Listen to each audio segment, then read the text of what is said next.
Okay, yogurt and making yogurt cheese or making just yogurt isn't that hard.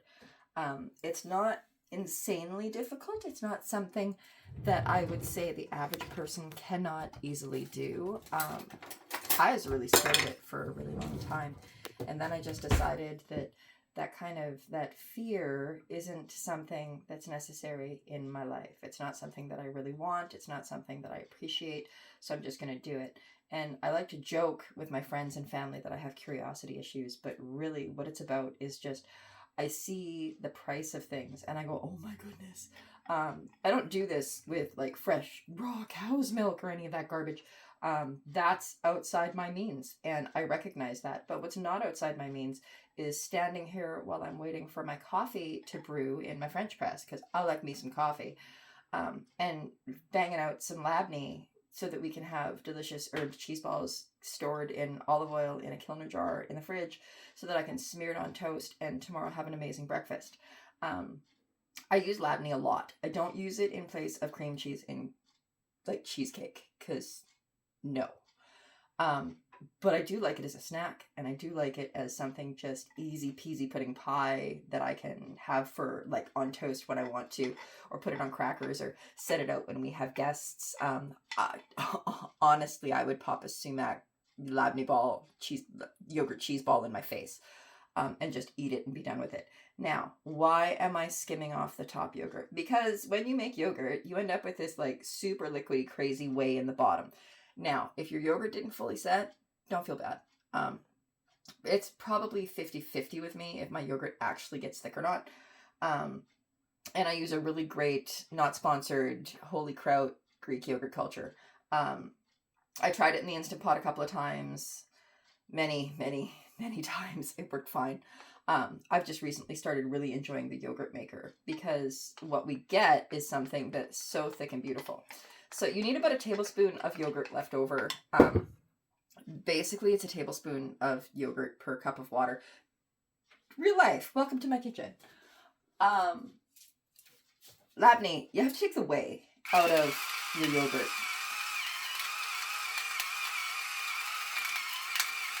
To take out the whey from anything, you want a salt. Also makes it a little more delicious. I use either Redmond's real salt or just like generic pink Himalayan. How much? It looks right to me. I've tried this a couple of times. I've made this a few ways. For the most part, I find that when I say till it looks right means, yeah, that's good. Don't be afraid to test your food. Don't be afraid to stick your fingers in it. Don't be afraid to enjoy it. Now, this gloriousness is going to now go in my fridge. And it's probably going to take like 48 hours. Keep checking it. Don't just like, not too salty, still tastes good. A little bit. Yeah, that's good. This is going to go in the fridge for 24 to 48 hours. It's going to be labneh.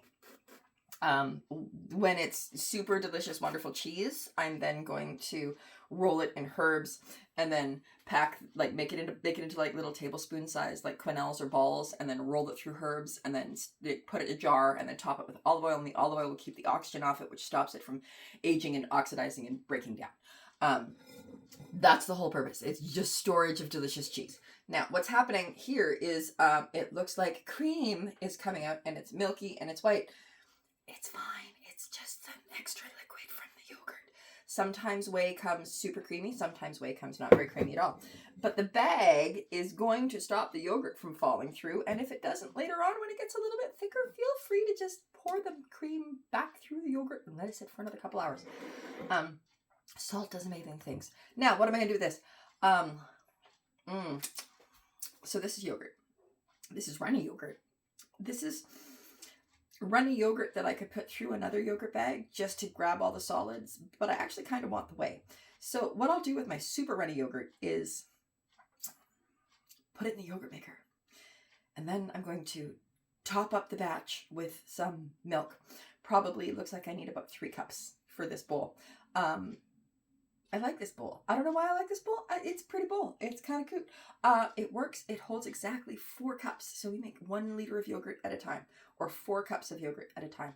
And I'm going to get this in the yogurt maker, heat it back up so that the culture is alive and active while I boil my milk. Then while I bring my milk up to 180 degrees Celsius. Once my milk is at 180 degrees Celsius, I'm then going to cool it back down, probably by pouring it back and forth and back and forth and back and forth, and enjoying my coffee. And then I'm going to get on with my day, because the yogurt maker is going to sit for 10 hours. It's going to culture the yogurt. The labneh is going to go in the fridge. When I get home from work later, I'll probably do that then.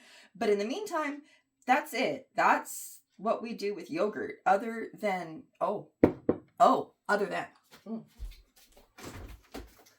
we've taken lately, we